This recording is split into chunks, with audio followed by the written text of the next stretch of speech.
Il est 8h39, Patrick Cohen. Le fin mot de l'info. Bonjour Raphaël Antoven. Bonjour Patrick. Vous revenez ce matin sur le Couscous Gate au Front National. La photo d'un dîner postée sur Twitter par une militante mercredi dernier montre quelques cadres du FN, dont son vice-président Florian Philippot, s'apprêtant à déguster un couscous dans un restaurant de Strasbourg.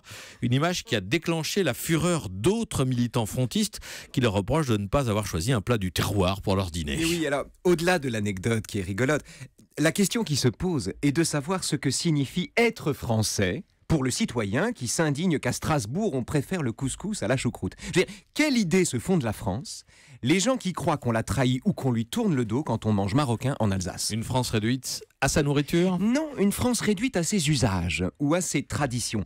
Aux yeux des patriotes qui croient défendre, patriotes entre guillemets, qui croient défendre leur pays en célébrant tout ce qui vient de lui, ce n'est pas parce que la gastronomie française est excellente qu'on en est fier, mais parce qu'elle est française. Être français est une valeur en soi. Par une inversion qui soumet l'universel au particulier, la qualité d'une chose dépend de sa francité.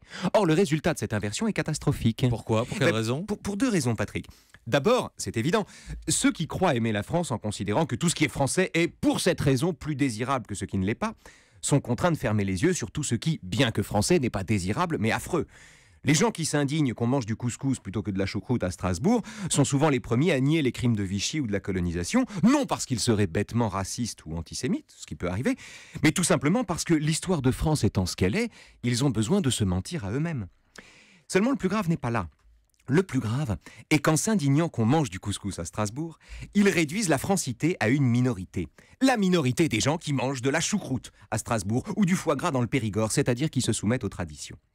En réduisant la défense de l'identité au respect d'un folklore, en dénigrant le couscous non pour son goût mais pour son origine, bref, en réduisant la France à des rites et des valeurs particulières dont le français devrait être le supporter, ces drôles de patriotes mettent le français sur le même plan que l'homosexuel, le noir, le juif, la lesbienne ou le musulman, c'est-à-dire le plan communautaire. En faisant de l'être français une qualité en soi, c'est ça le paradoxe, ils font des Français eux-mêmes une minorité parmi d'autres. Le fin mot de l'info. Le patriotisme de la bouffe est un communautarisme. Raphaël Antoven, à demain. À demain. Europe 1.